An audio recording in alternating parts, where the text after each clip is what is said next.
E aí pessoal, beleza? Então, depois de muito tempo, a gente conseguiu uma disponibilidade para voltar às videoaulas, tá?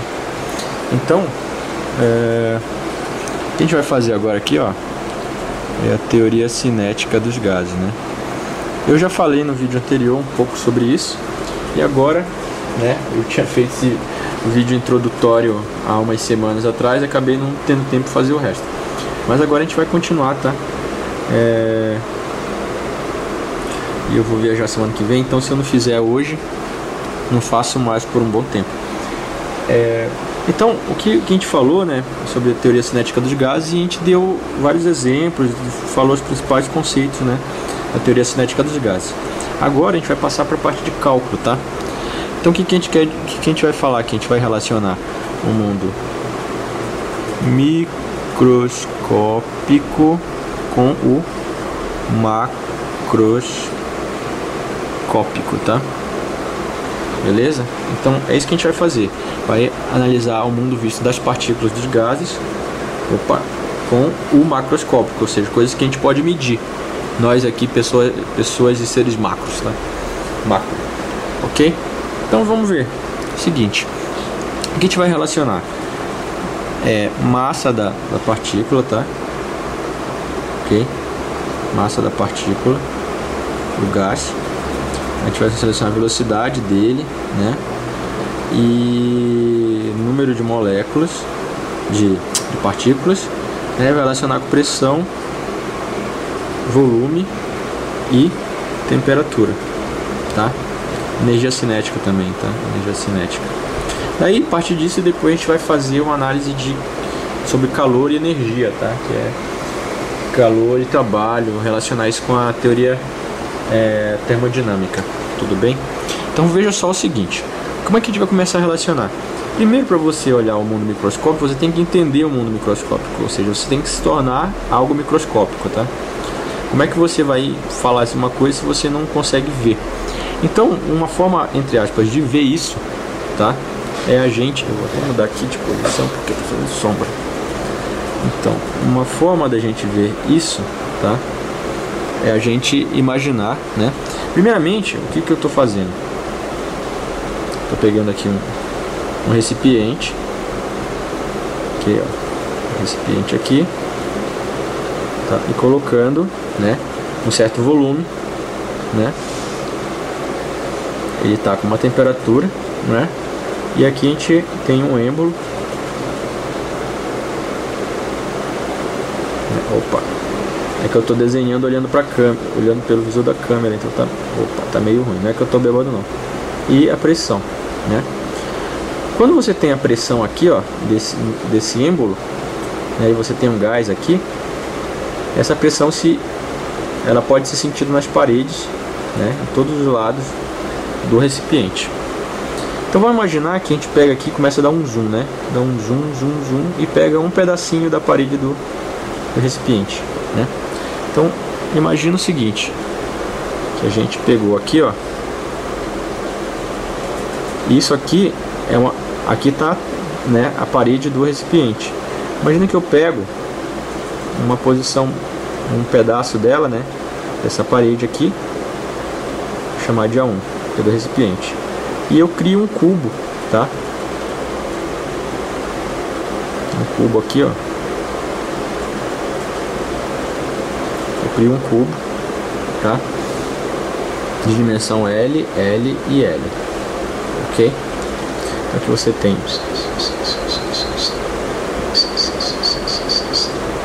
ok? Então você tem. Imagina que você pega, aí como o gás está aqui tudo distribuído, imagina que você pega esse cubo tal que você consiga analisar apenas uma, tá? Uma partícula, né? E ela está se movendo, né? Ela vem aqui, bate no cara e volta, tá? Bate aqui na parede do recipiente e volta. Essa batida aqui, né, é o que é a pressão que é causada nas paredes do recipiente, ok? Então veja o seguinte, como é que você vai relacionar isso, tá? Essa pressão com essa batida. Imagina Então vamos ver aqui, ó. Se você olhar, aqui a partícula de massinha mzinho, tendo com a velocidade Vx, tá? Aqui é o eixo X, aqui é o eixo Y e aqui é o eixo Z. Então você tem ela, né? Como o eixo X está para cá, então aqui é menos Vx. Aí ela bate, tum, né? E volta. Imagina que ela volta, né? Vx, ok? Então eu posso dizer que aqui, ó, você teve uma variação de quantidade de movimento, porque quantidade de movimento final menos quantidade de movimento inicial. Então vai ficar o que? A final foi isso aqui, mvx, e a inicial foi mvx. Então delta t é igual a 2mvx. Então essa aqui é a variação da quantidade do movimento da partícula. Ok? Então, agora o que você vê? Que a partícula, ela vem, bate aqui, volta, né? Ela sai desse ponto, vem pra cá e volta, né? Bate nesse coisa e volta.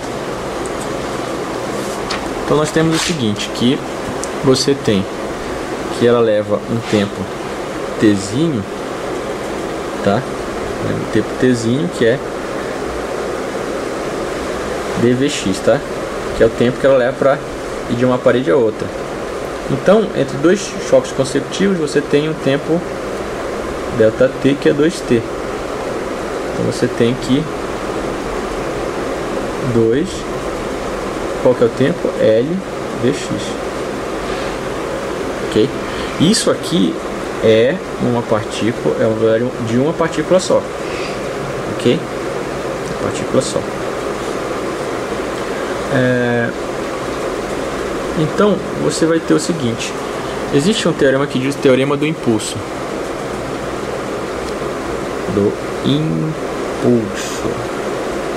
Que diz o seguinte: que o produto de uma força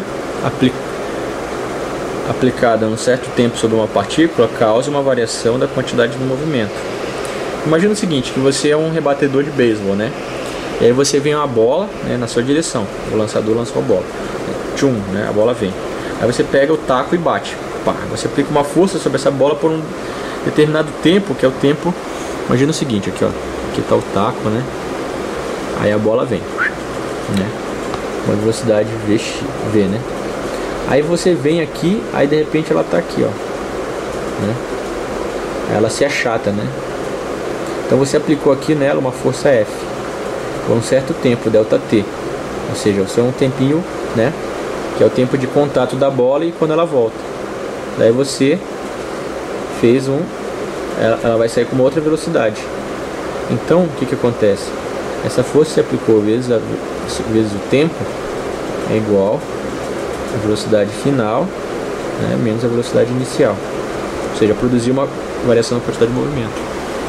Então você pode saber que a força, achar que a força, né, que é aplicada por uma partículazinha, né, é igual a delta P sobre delta T. Só que isso aqui a gente viu que é 2mvx sobre delta T, que é 2lvx. Ok? Então a força que uma partícula aplica, né, vai ser mvx ao quadrado sobre L. Ok? Certo? Só que você tem no recipiente inteiro, né, N, tá? N partículas, tá?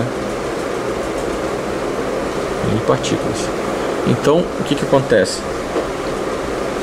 Você tem o seguinte, que você vai pegar cada uma com uma velocidade Vx, né? Então, se cada uma tem uma velocidade Vx, o mais importante aqui é você pegar a média das velocidades, né? Então, você vai utilizar a velocidade média de todas, né? A força agora, a força média aqui, ó, que você aplicou, né, é igual ou seja, AL Vx V1x ao quadrado mais V2x ao quadrado mais V3x ao quadrado até a enésima partícula, né? Se você tem nzão partículas, né? Então você tem nx partículas, média, né? Ok? Então você tem que a pressão é a força é isso aqui, tá? A força é essa coisa, a soma de todas as partículas. Só que uma partícula, quando está aqui, ó, nesse cubo, ele não está só nessa direção. Ela tem uma direção, uma velocidade no eixo Z, uma velocidade no eixo Y e uma velocidade no eixo X, né? Ou seja, você pode decompor cada partícula com uma velocidade em cada direção. Ou seja, a velocidade média de uma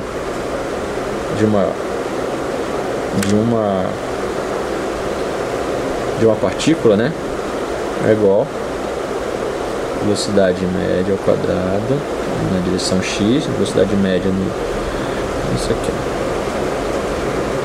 ok? Só que uma das nossas afirmativas no início lá, quando eu falei, é que não existe velocidade como é que eu posso dizer? Preferencial. Todas têm a mesma probabilidade de acontecer. Então a gente pode dizer estatisticamente, né, que ela é igual, que elas são iguais a acontecer. Então a gente pode escrever isso aqui em termos de Vx, né? Então vai ficar 3Vx ao quadrado, né? Então Vx ao quadrado é igual a médio, né,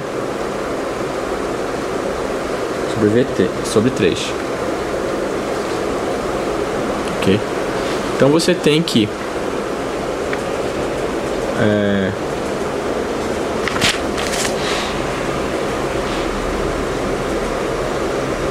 então você tem o que? Que a força média, calculo aqui, é ml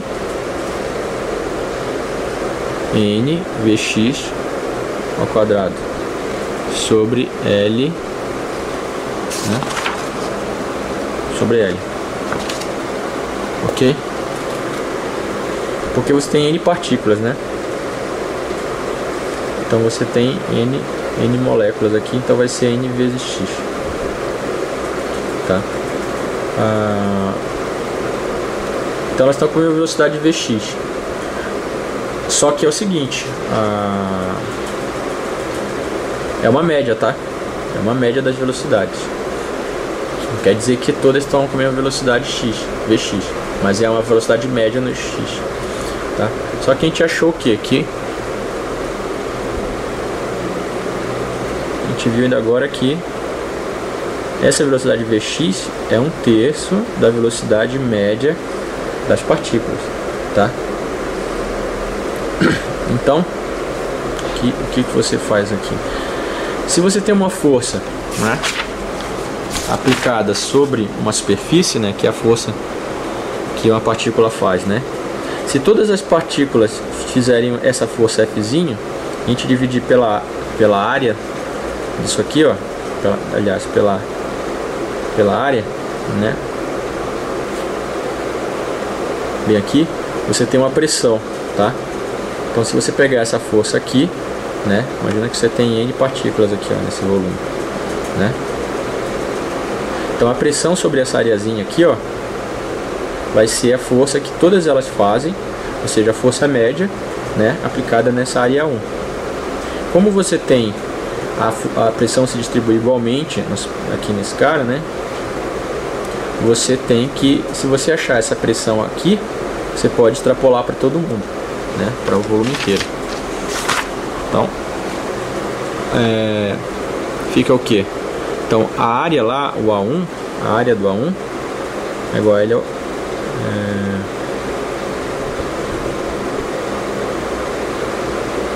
deixa eu ver aqui, acho que não não tem o quadrado aqui, é só L. Então faça o seguinte, a pressão é a força sobre a área. Então recalquei.